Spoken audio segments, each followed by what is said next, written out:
നിനക്കായി മാത്രം ഭാഗം 6. ഇനി എന്നാ വരിക ഹരിയേട്ടാ? ഞാനിനി വരുന്നില്ല. അവൻ്റെ വേഗത്തിലുള്ള മറുപടിയിൽ അവളുടെ മനസ്സൊന്ന് പിടഞ്ഞുപോയി. വരുന്നില്ലെന്നോ? ഇല്ല, വരുന്നില്ല. അവൻ്റെ ശബ്ദത്തിൽ പെട്ടെന്ന് കുസൃതി കലർന്നു. അവൾക്ക് അതെളുപ്പം മനസ്സിലാവുകയും ചെയ്തു. വരുന്നില്ലെങ്കിൽ വരണ്ട, അവിടെ തന്നെ നിന്നോ. ഞാനിവിടെ വേറെ ആരെങ്കിലും കെട്ടി ജീവിച്ചോളാം. അവളുടെ ശബ്ദത്തിലും അവൻ്റേതുപോലെ തന്നെ കുസൃതി കലർന്നു. രണ്ടുപേരുടെ ചുണ്ടുകളിലും അന്നേരം പുഞ്ചിരിയായിരുന്നു. ആ, കെട്ടിക്കോ. ഞാനും ഇവിടെ വല്ല നോർത്ത് ഇന്ത്യൻ സുന്ദരികളുണ്ടോയെന്നൊന്ന് നോക്കാം. മുറിയിലെ കട്ടിലിലേക്ക് നിവർന്നു കിടന്നു അവൻ. നോക്കിക്കോ, ഇവിടെ എൻ്റെ അച്ഛൻ എനിക്ക് കല്യാണം ആലോചിച്ചു തുടങ്ങി. കുറച്ച് കാര്യത്തിൽ തന്നെ അവൾ അവനോടായിട്ട് പറഞ്ഞു. ആലോചിക്കട്ടെ. അവൻ അവളെ കളിയാക്കും പോലെ നിസ്സാരമായിട്ട് പറഞ്ഞു തീർത്തു. തൻ്റെ ജാതകത്തിലുള്ള ദോഷത്തിൻ്റെ കാര്യം അവനോട് പറഞ്ഞാലോ എന്നൊരുപാട് തവണ അവൾ ആലോചിച്ചു. എങ്കിലും വെറുതെ അത് അവനോട് പറഞ്ഞ് അവനെ ടെൻഷൻ ആക്കണ്ടെന്ന് കരുതി. കൂടാതെ വൈശാഖ് തങ്ങളെ ഇരുവരെയും റെയിൽവേ സ്റ്റേഷനിൽ വെച്ച് കണ്ട കാര്യവും അവനോടിപ്പോൾ പറയണ്ട എന്ന് തന്നെ അവൾ തീരുമാനിച്ചു. അവൻ ഇനി തിരികെ നാട്ടിലേക്ക് വന്നു കഴിയുമ്പോൾ എല്ലാ കാര്യങ്ങളും വിശദമായിട്ട് തന്നെ പറയാം എന്ന് കരുതി അവൾ. ദിവസങ്ങൾ പിന്നെയും മാറ്റങ്ങളില്ലാതെ കടന്നുപോയി. ഹരി പോയിട്ട് 2 മാസം കഴിഞ്ഞിരിക്കുന്നു. എപ്പോഴും ഒന്നും വിളിച്ചില്ലെങ്കിലും പറ്റുന്ന പോലെയൊക്കെ അവൻ അവളെ വിളിച്ച് സംസാരിക്കാറുണ്ട്. അത്യാവശ്യം റിസ്ക്കുള്ള ജോലി ആയതുകൊണ്ട് തന്നെ 2 ദിവസം അടുപ്പിച്ചവൻ വിളിക്കാതെ ആകുമ്പോൾ തന്നെ വൈകയ്ക്ക് ആദ്യ കയറും. എന്തിനും ഏതിനും ചെറിയ കാര്യത്തിനായാലും പോലും വല്ലാത്ത ടെൻഷൻ അടിക്കുക എന്നത് വൈകയ്ക്കുള്ളൊരു സ്വഭാവമാണ്. അത് ഇപ്പോൾ മുതലല്ല, ചെറുപ്പത്തിലേ മുതലേ അങ്ങനെ തന്നെയാണ്. ക്ലാസ്സുകളിലും മറ്റു പരിപാടികളിലും ഒക്കെ ആയിട്ട് വൈഗ ആകെ തിരക്കിലായിരുന്നു. ഇന്ന് തൻ്റെ നാള് വരുന്ന ദിവസമാണ്. പറ്റുന്ന പോലെ എല്ലാ മാസങ്ങളിലും തൻ്റെ നാളിന് അവൾ അമ്പലത്തിൽ പോകാറുണ്ട്. അതുകൊണ്ട് ഇന്നും പോകാമെന്ന് കരുതി അമ്പലത്തിലേക്ക് ഇറങ്ങിയതാണ് വൈഗ. വീട്ടിൽ നിന്ന് ഏകദേശം 15 മിനിറ്റ് മാത്രം അമ്പലത്തിലേക്ക് നടന്നാൽ മതി. അതുകൊണ്ട് തന്നെ വണ്ടി എടുക്കാറില്ല. മിക്കവാറും ദിവസങ്ങളിൽ നടന്നു തന്നെയാകും പോകുക. അങ്ങനെ നടന്നു പോകുന്നതും ഒരു രസമാണ്. ചുറ്റുമുള്ള കാഴ്ചകളൊക്കെ കണ്ടുകൊണ്ട് അമ്പലത്തിലും വഴിയിലും കാണുന്നവരോടെല്ലാവരോടും സംസാരിച്ച് അങ്ങനെ അമ്പലത്തിൽ പോയി വരുമ്പോൾ ഒരു പ്രത്യേക രസം. അമ്പലത്തിൽ പോയി പ്രാർത്ഥിച്ച് തിരികെ വരുന്ന വഴിക്കാണ് തനിക്ക് പരിചയമുള്ള ഒരാൾ പുറംതിരിഞ്ഞു നിന്ന് ആരോടോ സംസാരിക്കുന്നത് അവൾ കാണുന്നത്. ആ ഒരൊറ്റ നോട്ടത്തിൽ തന്നെ അതാരാണെന്ന് തിരിച്ചറിയാനുള്ള കഴിവൊക്കെ അവൾക്കുണ്ടായിരുന്നു. അവൻ്റെ നിഴല് കണ്ടാൽ പോലും ഇപ്പോൾ വൈകയ്ക്ക് തിരിച്ചറിയാനാകും. അവനോട് ഓടിപ്പോയി പിന്നിൽ നിന്ന് കെട്ടിപ്പിടിച്ച് വർത്താനം പറയണമെന്നുണ്ട്. എങ്കിലും ആരോടോ സംസാരിച്ച് നിൽക്കുന്നത് കൊണ്ട് തന്നെ അതിന് പറ്റില്ല. ഇനി അങ്ങനെയെങ്ങാനും ആരെങ്കിലും കണ്ടാലും മതി, അത് പിന്നെ അച്ഛൻ്റെ കാതുകളിലേക്ക് എത്താൻ. അല്ലെങ്കിൽ തന്നെ അന്ന് ഏട്ടൻ അങ്ങനെ കണ്ടത് പിന്നെ ഏട്ടന് തന്നോട് അല്പം ഒരു അകൽച്ചയുണ്ട്. എങ്കിലും താൻ തന്നെ ഏട്ടനോട് സംസാരിച്ച് എങ്ങനെയൊക്കെയോ അത് ശരിയാക്കി കൊണ്ടുവന്നത് തന്നെ ഒരു കണക്കിനാണ്.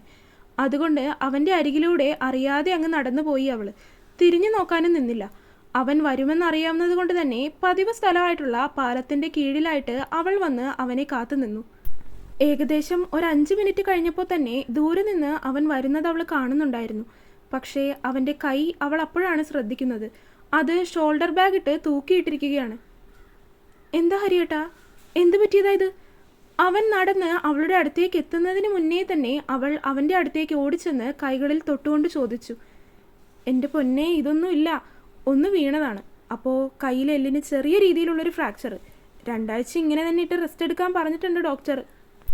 അവൾ വിഷമിക്കാതിരിക്കാനായിട്ട് എളുപ്പത്തിൽ അവൻ കാര്യം പറഞ്ഞു തീരുന്നതിന് മുന്നേ തന്നെ അവളുടെ കണ്ണുകളിൽ നിന്ന് കണ്ണുനീർ ഒഴുകി ഇറങ്ങിയിരുന്നു. അത് കണ്ടതും അവനും ആകെ വല്ലാതെയായി. ആരെങ്കിലും കണ്ടാൽ മോശമാകും കേട്ടോ വാവേ, കണ്ണു തുടയ്ക്ക്. ഇത് അത്രയ്ക്കൊന്നും ഇല്ലെന്ന് പറഞ്ഞില്ലേ ഞാൻ.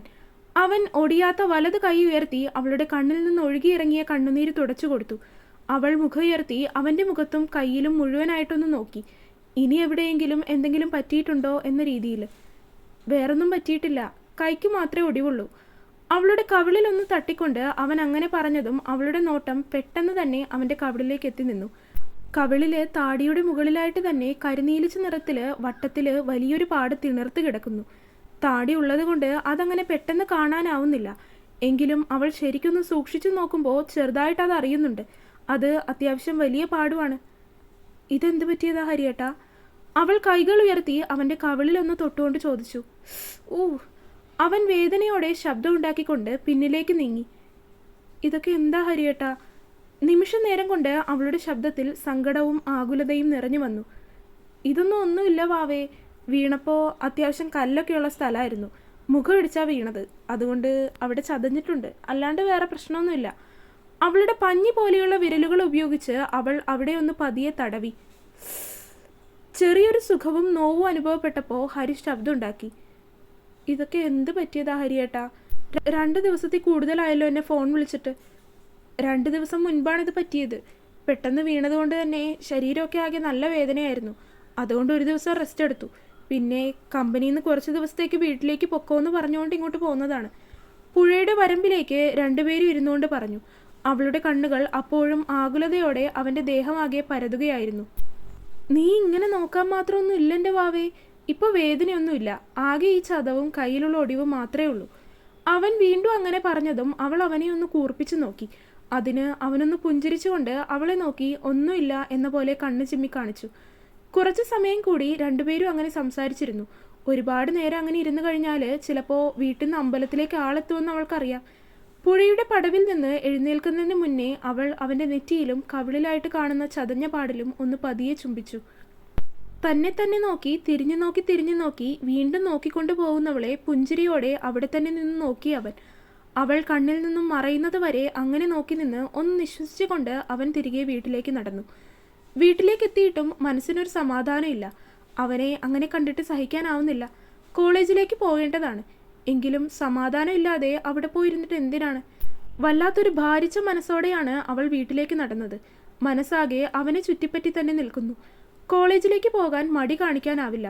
കാരണം അച്ഛനും അമ്മയും ഒക്കെ വെറുതെ ലീവ് എടുത്തിരുന്നാലും വഴക്ക് പറയും. എവിടുന്ന് കിട്ടിയ ധൈര്യത്തിലാണെന്നറിയില്ല. പക്ഷേ ഈ സമയം അവൻ്റെ കൂടെ താൻ വേണം എന്നൊരു തോന്നല്. മനസ്സൊന്നാകെ അവൻ്റെ ചിന്തകൾ കൊണ്ട് നിറഞ്ഞു വരുന്നു. അവനെ കാണാൻ തോന്നുന്നു. അവൻ്റെ കൂടെ തന്നെ ഇരിക്കാൻ തോന്നുന്നു. അവൻ്റെ കൂടെ ആരും ഇല്ലല്ലോ. പെട്ടെന്ന് എന്തെങ്കിലും വയ്യാഴിക വല്ലതും വന്നാൽ അവൻ ഒറ്റയ്ക്ക് എന്ത് ചെയ്യും? അവൻ ഭക്ഷണം കഴിച്ചിട്ടുണ്ടാവുമോ? അങ്ങനെയുള്ള ഓരോ കാര്യങ്ങൾ ആലോചിച്ച് ചിന്തിച്ച് അവളുടെ മനസ്സിൻ്റെ ഭാരം ഏറി വന്നു. നഖം കടിച്ച് മുറിയിൽ അങ്ങോട്ടും ഇങ്ങോട്ടും നടന്നു അവൾ. ഒടുവിൽ അവനെ കാണണമെന്ന് തീരുമാനിച്ചു തന്നെയാണ് വീട്ടിൽ നിന്ന് കോളേജിലേക്ക് എന്നതുപോലെ അവൾ ഇറങ്ങിയത്. അവൻ്റെ വീട്ടിലേക്ക് എന്തായാലും പോകാൻ പറ്റില്ല. അതുകൊണ്ട് അവനെ പുറത്തേക്ക് വിളിച്ചു. കാറിൽ തന്നെ ഇരുന്നു അവൾ. എന്താണ് പെണ്ണെ കാണാൻ ഇത്ര തിടുക്കം? ദൂരെ മാറ്റിയിട്ടിരിക്കുന്ന അവളുടെ കാറിനടുത്തേക്ക് നടന്നു വന്ന് അതിലേക്ക് കയറിയിരുന്നു കൊണ്ട് അവൻ അവളോട് ചോദിച്ചു. ഒന്നും മിണ്ടാതെ അവൾ കാറ് മുന്നിലേക്കെടുത്തു. ഒടുവിൽ അധികം ആളുകളൊന്നും ഇല്ലാത്തൊരിടത്ത് കൊണ്ടുപോയി അവൾ കാറ് പാർക്ക് ചെയ്ത് നിർത്തി. എന്താടാ?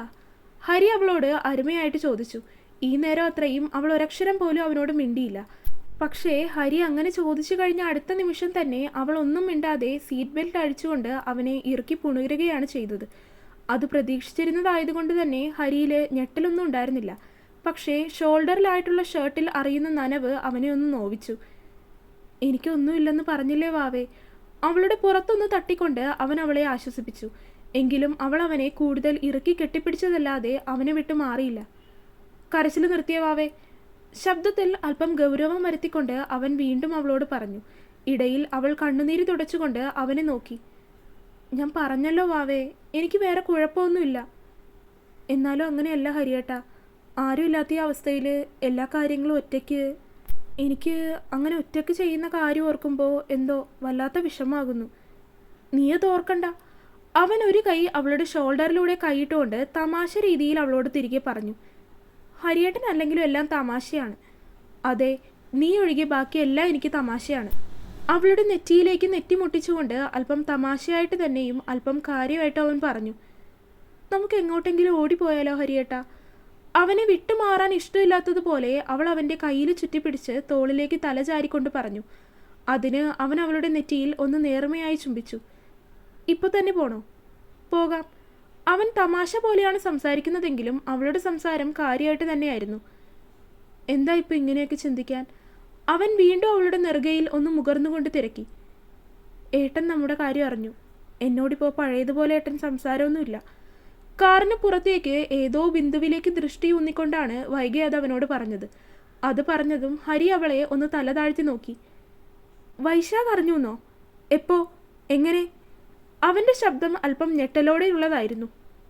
ഹരിയേട്ടനെ ഞാനന്ന് റെയിൽവേ സ്റ്റേഷനിൽ കൊണ്ടുപോയി ആക്കി തന്നത് ഏട്ടൻ കണ്ടിരുന്നു. എന്നിട്ട് നീ ഈ കാര്യം എന്നോട് പറഞ്ഞില്ലല്ലോ. ഏട്ടൻ എന്നോട് ചോദിച്ചു എന്നേ ഉള്ളൂ. എന്തെങ്കിലും ഉണ്ടെങ്കിൽ അത് നിർത്തിക്കുമെന്നും പറഞ്ഞു. അല്ലാതെ ഒന്നും പറഞ്ഞില്ല. അതുകൊണ്ടാണ് ഞാൻ ഹരിയേട്ടനോട് കൂടുതൽ ഇതിനെപ്പറ്റി പറയാതിരുന്നത്.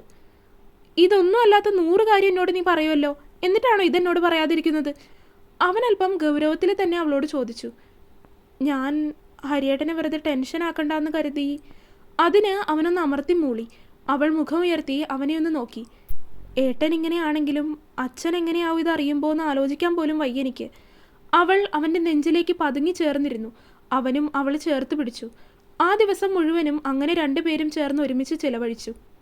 ഇടയ്ക്ക് ഓരോ സ്ഥലങ്ങളിലൊക്കെ പോയി അവിടുന്ന് ഭക്ഷണമൊക്കെ കഴിച്ച് ഒരു ദിവസം മുഴുവൻ അവൾ അവൻ്റെ കൂടെ ചിലവഴിച്ചു.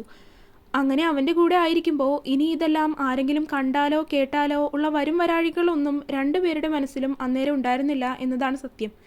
തികച്ചും രണ്ടുപേരും അവരുടേത് മാത്രമായ പ്രണയത്തിൻ്റെ ലോകത്തായിരുന്നു. സാധാരണ കോളേജിൽ നിന്ന് ക്ലാസ് കഴിഞ്ഞ് തിരികെ വരുന്ന സമയമായപ്പോഴാണ് അവൾ അവനെ തിരികെ വീട്ടിലേക്കാക്കി കൊടുത്തതിന് ശേഷം അവളുടെ വീട്ടിലേക്ക് വന്നത്. അമ്മയോടൊക്കെ സാധാരണ പോലെ സംസാരിച്ച് മുകളിലേക്ക് കയറി. മുറിക്കകത്തേക്ക് കയറിയപ്പോൾ തന്നെ അവളുടെ മുറി ആരോ അകത്തുനിന്ന് അടച്ചു. ഞെട്ടലോടെ അവളത് ആരാണെന്ന രീതിയിൽ തിരിഞ്ഞു നോക്കി. തുടരും.